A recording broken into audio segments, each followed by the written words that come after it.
السلام علیکم every one. آج کل ہم ٹی وی پہ یا پھر موویز میں یا پھر نیوز چینلز پہ یہی دیکھتے ہیں جہاد. اسلام ایک وائلنس مذہب ہے اور ہم لوگوں کو کہتے ہوئے سنتے ہیں کہ دنیا میں جہاں بھی ٹیررزم ہوتا ہے وہ ہر ایک انسان مسلمان ہی کیوں نکلتا ہے, یہ بھی بولتے ہیں نا لوگ. اینڈ اس کے بعد قرآن میں بھی یہی لکھا ہے, ایسا لوگ بولتے ہیں. تو آج آپ کے سامنے قرآن کلاس 92 لے کے آئے ہیں, تو آپ کو ابھی بتائیں گے کہ قرآن میں قتل کے بارے میں ایگزیکٹلی اللہ تعالیٰ نے کیا بیان کیا ہے. دھیان سے اسٹارٹ ٹو اینڈ تک سنیے گا. اگر آپ نان مسلم ہیں تو بیسٹ چیز ہے پھر. سو گائز, اگر آپ آن لائن ارننگ کرنا چاہتے ہو حلال طریقے سے, محنت کر کے, اچھی خاصی محنت کر کے, اپنے فون کے ذریعے گھر پہ بیٹھ کے, تو اگر آپ کو اس چیز کے بارے میں انفارمیشن چاہیے تو آپ مجھے یہ واٹس ایپ پہ ٹیکسٹ کرو. ٹیکسٹ کرنے کے بعد آپ کو ساری انفارمیشن مل جائے گی. میرا انسٹاگرام ہے, اس کو بھی چیک کر سکتے ہو. Thank you. So let's start this video. اب یہ واقعہ بیان کرنے کے بعد, جیسے ہم بچپن میں کوئی سٹوری پڑھتے تھے نا, اس کے اینڈ پہ پھر اس سے مورل لیسن آتا تھا. لالچ بری بلا ہے. وہ ایک کتے والی سٹوری بھی پڑھی تھی نا, وہ جو اپنا شیڈو دیکھتا ہے دریا کے کنارے تو وہ کہتا ہے میں اس کتے سے یہ بھی ہڈی چھین لوں, اس کے چکر میں اس کی اپنے منہ کی ہڈی بھی جاتی رہتی ہے. تو اس پہ پھر مورل لیسن اینڈ پہ کیا ہوتا تھا؟ لالچ بری بلا ہے. یہ ہوتا ہے لالچ کا انجام. یہاں پہ بھی آپ دیکھیں کیا ہوا. من اجل ذالک, بسبب اس ایکٹیویٹی کے جو قابیل نے حابیل کو قتل کیا, کتبنا علی بنی اسرائیل, ہم نے بنی اسرائیل کے لیے یہ شریعت مقرر کر دی تھی. اور صرف بنی اسرائیل کے لیے نہیں, ہمارے لیے بھی ہے, تا وقت کہ بنی اسرائیل کی شریعت کا کوئی حکم بدل نہ دیا جائے, کیونکہ شریعت محمدیہ صلی اللہ علیہ وآلہ وسلم شریعت موسوی ہی کی کنٹینیوشن ہے. انہ من قتل نفسا بغیر نفس, کہ جس نے بھی کسی انسان کو قتل کر دیا سوائے دو استثناء کے, دو ایکسیپشنز کے. یا تو وہ قتل کے بدلے قتل ہو, وہ بھی جوڈیشری کرے گی کہ قاتل کا بدلہ مقتول کے ورثاء کو دلوایا جائے گا. او فساد فی الارض, یا کوئی عادی مجرم زمین میں فساد مچا رہا ہو, وہ بھی جوڈیشری فیصلہ کرے گی کہ یہ اتنا فسادی ہے. اب وہ فسادی ایسا بھی ہو سکتا ہے جو صرف چوری چکاری کرتا ہو, بندے نہ مارتا ہو, لیکن اتنی دفعہ چوری اس نے کی کہ اس نے امن برباد کر دیا. اینڈ پہ جوڈیشری یہ ڈیسائیڈ کر سکتی ہے کہ اگرچہ چوری کی سزا ہے تو ہاتھ کاٹنا, لیکن ایک ہاتھ کاٹا دوسرا کاٹ دیا پھر بھی یہ باز نہیں آ رہا تو الٹیمیٹلی اس کو قتل کر دیا جائے.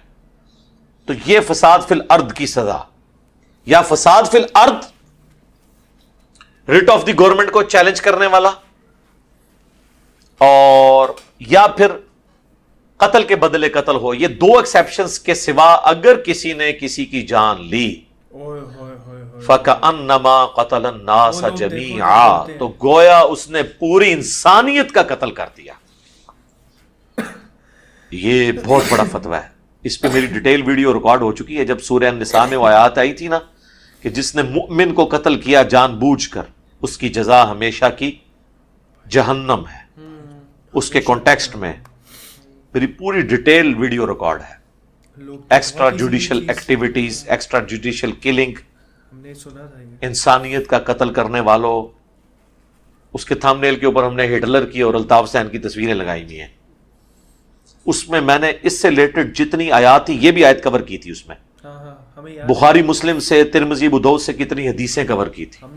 اب میں دوبارہ کروں تو آدھا گھنٹہ لگ جائے گا. جسے شوق ہے وہ اسے دیکھ لے تو اسے پتا چلے گا کہ اس حوالے سے کتنی اسٹرکٹ تعلیمات ہیں شریعت کی.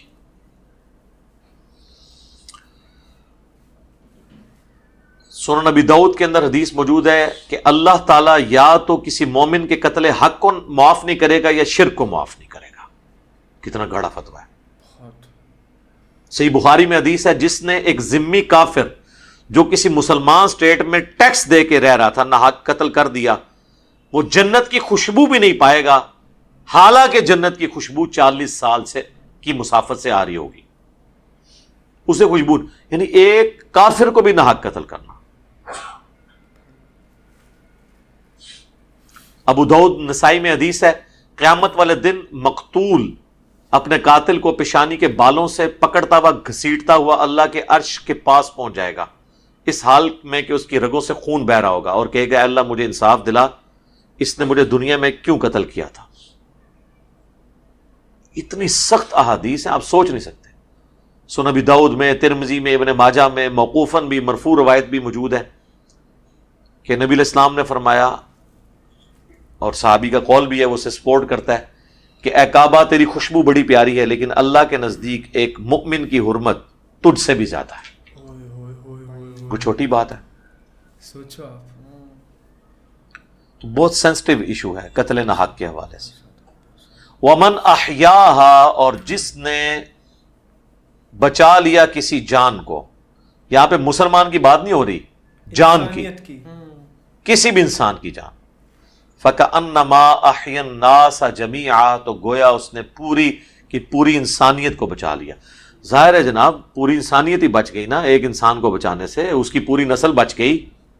دوسرا ایک ٹرینڈ آپ نے سیٹ کیا کہ انسان کی جان کی قدر ہے، اسی لیے سورہ البقرہ میں وَلَكُمْ فِي الْقِصَاصِ حَيَاةٌ يَا أُولِي الْأَلْبَابِ، اے عقل مندو قصاص میں انسانیت کی زندگی چھپی ہوئی ہے، یعنی قتل کے بدلے قتل کرواؤ۔ یعنی لواحقین کو یہ اجازت تو دی گئی کہ وہ مقتول کہ وہ رسا کی حیثیت سے قاتل کو معاف کر سکتے ہیں، لیکن اسے ڈسکریج کیا گیا اور کہا گیا کہ قصاص میں انسانیت کی زندگی ہے، قتل کے معاملے میں معافی کی روش نہیں ہونی چاہیے۔ باقی گناہوں میں آیا کہ ٹھیک ہے کسی نے آپ کا حق مار لیا، آپ اسے معاف کر دیں، اللہ بدلہ دے گا۔ قتل کے بارے میں کہا نہیں چھوڑنا۔ کسی نے قتل کیا تو نہیں چھوڑنا، صحیح بات۔ جامعہ ترمذی میں حدیث ہے، اگر زمین و آسمان کی ساری مخلوقات مل کے نا ایک مومن کو قتل کر دینا، اللہ تعالیٰ ساری مخلوقات کو جہنم میں پھینک دے گا اور پرواہ نہیں کرے گا۔ اس کی سند میں اختلاف ہے، لیکن اس سے سپورٹیو حدیث مجھے بخاری میں مل گئی، جس میں حضرت عمر کو جب ایک قتل ناحق کا پتہ چلا کہ ایک علاقے میں ایک بندے کو ناحق قتل کیا گیا، تو انہوں نے فرمایا کہ میں اس پورے کے پورے علاقے کو قتل کروا دوں گا اگر یہ سب کے سب لوگ اس قتل میں راضی تھے، کیونکہ ایک مومن کی جان اللہ کے نزدیک بہت اہم ہے، دیکھ لو ہے، کوئی ہلکا معاملہ نہیں ہے۔ یہاں لوگ لسانیت کی بنیاد پہ، پولیٹیکل ایفیلیشن کی بنیاد پہ، مذہبی منافرت کی بنیاد کے اوپر، چھوٹی چھوٹی باتوں کے اوپر بندوں کو مار دیتے ہیں۔ اب تو آپ دیکھیں یعنی موبائلوں کے اوپر، اس کے اوپر جھگڑے میں بندے قتل ہو جاتے ہیں۔ بجلی کا بل زیادہ آ گیا تو دو فیملیز آپس میں ایک دوسرے کو کاٹ دیتی ہیں، چھوٹی چھوٹی باتوں پہ۔ انسان کی جان کی کوئی اہمیت نہیں ہے، اور اللہ تعالیٰ ہمارا جس نے ایک انسان کو بچایا اس نے پوری انسانیت کو بچا لیا۔ یہ وہ آیت کا ٹکڑا ہے جو آپ کے ہاسپٹلز کے باہر لکھا ہوتا ہے، اور ڈاکٹرز اپنے آپ کہتے ہیں ہم مسیحا ہیں، چور اور ٹھگ تے ڈاکو ہو تسی الا ماشاء اللہ۔ ڈاکٹرز کہتے ہیں جناب انجینئر صاحب چونکہ انجینئر ہیں اس لیے شاید ہم سے جیلسی رکھتے ہیں۔ ایسا نہیں ہے میرے بھائی، آپ اپنے طبقے کے شریف ڈاکٹروں سے پوچھ لیں جو کچھ ہم ڈاکٹروں کے بارے میں کہتے ہیں، کیا ایسا نہیں ہے؟ کیا اکثریت ایسی نہیں ہے؟ کیا آپ لوگ اپنے وہ جعلی عمرے اور دوسرے ملکوں کے وزٹس کی خاطر 100 روپے کی دوائی ہزاروں روپے میں نہیں لکھ دیتے اسی فارمولے میں مہنگی کمپنیوں کی، صرف اس لیے کہ وہ کمپنیاں آپ کو کھلاتی ہیں؟ جو یہ ہمارا سسٹم چل رہا ہے میڈیکل ریپ والا، کیا آپ یہ لوگ نہیں کرتے ہیں؟ حرام کے پیسوں پہ عمرے کرنے گئے ہوئے ہوتے ہیں، وہ جی گفٹ ہے، گفٹ ضرور لیں لیکن آپ فارمولہ لکھ کے دیں، دوائی نہ لکھ کے دیں۔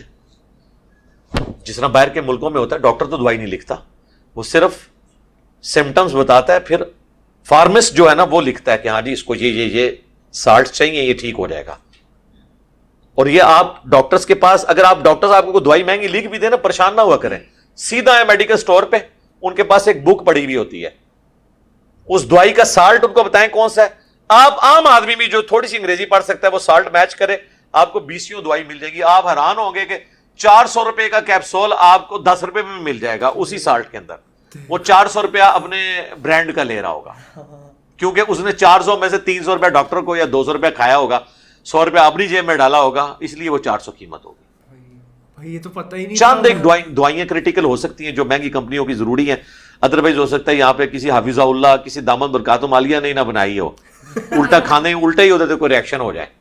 یہ بھی چانس ہوتے ہیں، اس لیے بھی لوگ مہنگی دوائیں لیتے ہیں. اور بعض لوگ جب تک مہنگی دوائی نہ ہو ان کو آرام بھی نہیں آتا، کیونکہ نفسیاتی طور پہ وہ مانتے ہی نہیں کہ یہ دوائی ہے. 10 روپے دی دوائی. یہ بھی ہو جاتا ہے. صحیح گل. تو یہ ڈاکٹرز کیا کر رہے ہوتے ہیں؟ مشورہ فیس مجھے پتہ ہی نہیں تھا یہ چیز. 1000 روپیہ، 5000 روپیہ، 10,000 روپیہ مشورے کا. مشورے ہیں بھائی. ہم نے تو ایسے بھی لوگ دیکھے ہیں جو 50 روپے فیس لیتے ہیں، ان کے پاس سینکڑوں لوگ روزانہ آتے ہیں. بھائی وہ بھی تو کھا ہی رہے ہیں. یہی وجہ آپ دیکھیں یہ کروڑوں کماتے ہیں، ان کی اولادیں ان کو کتے کی طرح ٹریٹ کرتی ہیں، ان کی تعفن زدہ لاشیں چھوڑ کے وہ چلی جاتی ہیں. ان مرے ہوں کے وہ انگوٹھے لگواتے ہیں اور ان سے ہتھیار، کیونکہ حرام کے پیسے پہ انہوں نے ان کو پرورش کی بھی ہوتی ہے نجائز لوگوں کے ساتھ. آپ کو پتا ہے پچھلے دنوں ہاسپٹلس کے بارے میں آیا تھا، کرونا کی وجہ سے جو لوگ مرے تھے یا نہیں مرے تھے اس کھاتے میں ڈال کے وہ ڈاکٹر جو ہے لاشیں والے نہیں کرتے تھے، اتنے لاکھ لا کے رکھو تب لاش دیں گے. تو اب ظاہر ہے عزت بیزتی کا مسئلہ لوگوں کا بن جاتا ہے. اتنے ظالم ہوتے ہیں. بھائی جو جینون خرچہ بنتا ہے وہ آپ لیں، اور اس کے لیے حال یہی ہے کہ گورنمنٹ سارے میڈیکل سیٹ اپ کو اپنے انڈر لے. اگر یہ پرائیویٹ ہاسپٹلس کے اوپر، پرائیویٹ ڈاکٹرز کے اوپر چھوڑ دیں گے تو وہ تو آپ کی چمڑی اتاریں گے. وہ تو ایسے ظالم ہے کہ وہ پریکٹس تو کرتے ہیں سرکاری ہاسپٹلس میں، لیکن شام کو مریضوں کو اپنے کلینک پہ بلا لیتے ہیں، حالانکہ انہیں پتا ہے کہ کوئی اتنا بڑا مسئلہ نہیں ہے. اور دنیا جان کا ٹیسٹ لکھ کے دے دیتے ہیں، تجربے کرتے ہیں، دوائیاں ایسی ایسی لکھ کے دیتے ہیں ان کو کہ تاکہ پہلے ان کا معدہ خراب ہو پھر معدے کی دوائیاں ان کو دیں. تکلیف پتے کی ہوتی ہے، دوائی معدے کی لکھ دیتے ہیں، اور وہ 10 سال کھلاتے رہتے ہیں. پتا تو پھر اینڈ پہ پتا بھی نکلتا ہے، معدہ بھی فارغ ہو جاتا ہے، اور ڈائلسس پہ بھی بندہ چلا جاتا ہے. یہ تو مطلب ہمارے سامنے کئی کیسز ہیں. مجھ سے تو کوئی بھی میڈیکل ایشو ڈسکس کرے تو میں اس کے سامنے رکھتا ہوں، بھائی یہ بھی ہو جاتا ہے، اس میں یہ بھی ہو جاتا ہے، یہ بھی ہو جاتا ہے. جن جن تجربوں سے کم از کم ہم گزر کے یعنی میچور ہوئے ہیں، کم از کم تمہیں تو ان تکلیفوں سے نہ گزرنا پڑے. اور یہ آیت بار لکھی ہوتی ہے، جس نے ایک جان کو بچایا اس نے انسانیت کو بچا لیا. اور بچانے کے لیے کوئی نہیں بیٹھا ہوتا. وہ ایک جان جو بچا رہے ہوتے ہیں وہ اپنی جان بچا رہے ہوتے ہیں، یعنی آپ سے پیسے ہتھیا کے، اور عوام پہ ظلم کر رہے ہوتے ہیں. لیکن اگر آپ جناب گوروں کے ملکوں میں چلے جائیں جناب، وہاں آپ کو انسانیت کی قدر، جانوروں کی قدر بھی نظر آئے گی. یہ بات بالکل صحیح. واقعی وہ لوگ تن من دھن لگا دیتے ہیں بندوں کو بچانے کے لیے. ادھر کیا کچھ نہیں کرتے ہیں. بہت زیادہ آئے دن تو یہ تولیے پیٹ میں بھول جاتے ہیں، کینچیاں تک بھول جاتے ہیں. یعنی 2 یا 3 کینچیاں لے کے گئے ہیں، وہ بھی ریٹریو کرنا بھول جاتے ہیں. ان میں سے بھی ایک پیٹ میں سے نکلتی ہے. آپریشن خراب ہو جاتے ہیں. مجھے میرے آفس کے کولیگ بتانے لگے، ان کی جو وائف ہیں وہ گائنی کی ڈاکٹر، خوف خدا رکھنے والے ہیں. وہ کہنے لگے کہ مجھے وائف نے بتایا کہ کئی دفعہ لیڈی ڈاکٹرز نے کبھی کسی فنکشن میں جانا ہوتا ہے اور کوئی ڈیلیوری کا کیس آتا ہے، وہ نارمل ہوتا ہے لیکن وہ اس پہ ظاہر آپ کو محنت کرنی پڑتی ہے. وہ ظاہر ہے پینز آتی ہیں، پھر 7-8 گھنٹے بھی بعض اوقات لگ جاتے ہیں. اب انہوں نے تو میم صاحبہ نے شام کو تیار ہو کے جانا ہے ایک بے پردہ فنکشن کے اندر، تو وہ پھر نرسوں کہتی ہیں 2 اسے انستھیزیا بے ہوش کرو، اسے میں ٹک لگا دیتی ہوں، اور وہ آپریشن کر دیتی ہیں صرف اپنا ٹائم بچانے کے لیے. آپریشن بنتا نہیں ہوتا، لیکن اسے پتا نہیں جس کو ٹک لگا کے تم گئے ہو اس کی آمدہ کی کئی مہینوں کی زندگی کیسے گزرنی ہے، اس پورے گھر پہ کیا گزرے گی. جب آپ نے پیٹ کے 2 ٹکڑے کیے ہوئے ہیں اس پہ آپ بے شک یہ لگا بھی دیں ٹانکے، اس کے بعد کیا ہوتا ہے. وہ عورت بیچاری گھر کے کام کس طرح مینج کرے گی، اس کے اگر چھوٹے چھوٹے بچے ہیں اس کو کیسے مینج کرے گی، کپڑے دھونا، کھانے پکانے کے معاملات، اور پھر ہر وقت یہ بھی دھڑکا لگا رہے کہ ان زخموں کے اندر پیپ نہ پڑ جائے، اور اکثر اوقات پیپ پڑ جاتی ہے، پھر اس کی صفائی کرانا. کئی بار پھر وہ صفائی کرنے میں زخم اتنا خراب ہوتا ہے کہ اس عورت کی ڈیتھ بھی ہو جاتی ہے. لیکن وہ اس میم صاحبہ نے اپنے ایک فنکشن کی خاطر اس عورت کو اس تکلیف سے، پورے خاندان کو اس اذیت سے گزارا. تو قاتل ہے وہ جان نہیں بچا رہی، وہ قاتل ہے اس پورے خاندان کی. یہ کر رہی ہوتی ہے. آج آپ چلے جائیں، آپ کو درجنوں لیڈی ڈاکٹرز میں سے ڈھونڈنے سے ایک ملے گی جو آخری درجے تک نارمل ڈیلیوری کروانے کی کوشش کرے، جس نے حلال کی کر کے کھانی ہے. لیکن سر آپ امریکہ میں چلے جائیں، ہمارے تو کئی رشتہ دار وہاں پہ رہتے ہیں، وہ کہتے ہیں کچھ شاذ و نادر سننے میں ملتا ہے سیزیرین، ورنہ نارمل ڈلیوریز ہوتی ہیں. یار ہماری صحتیں ان سے اچھی ہیں، ہماری امیونٹی پاور ان سے اچھی ہے، ہماری لائف، ہماری عورتیں زیادہ ٹف ہیں گھروں کے کام کرنے کے اعتبار سے.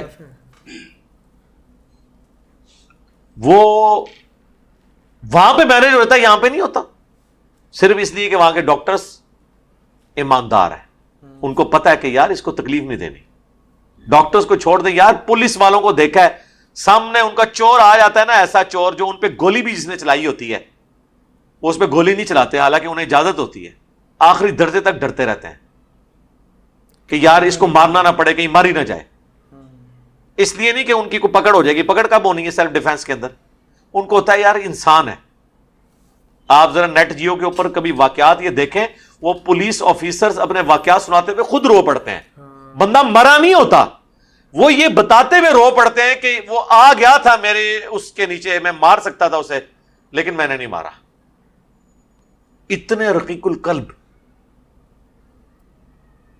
یہاں پہ جناب ایسے ظالم ہیں، روزانہ موتیں ڈاکٹر دیکھتے ہیں، لیکن آپ دیکھ لیں کہ ان کو فرق نہیں پڑتا، پھر آ کے ذبح کرتے ہیں. اپنی سامنے ڈیتھس دیکھ رہے ہوتے ہیں اور انہی ہاسپٹلز کے اندر وہ نرسوں کے ساتھ، باقی جو کوئی غریب عورتیں آ جائیں ان کے ساتھ اپنے افیئر چلا رہے ہوتے ہیں. انسان موت کو اتنے قریب سے دیکھے تو انسان کو تو حیا آ جانی چاہیے، اور آتی ہے. میں نے خصوصاً فوج کے اندر تو بہت لوگوں کو دیکھا ہے جو بارڈروں پہ گئے ہیں نا، پکے مسلمان ہو کے واپس آئے ہیں. یہ ابھی ایک جیو پہ پروگرام چلا تھا کیپٹل ٹاک میں نا، منیب فاروق جیلم سے ہی ہیں آج کل، وہ کیپٹل ٹاک کر رہے ہیں.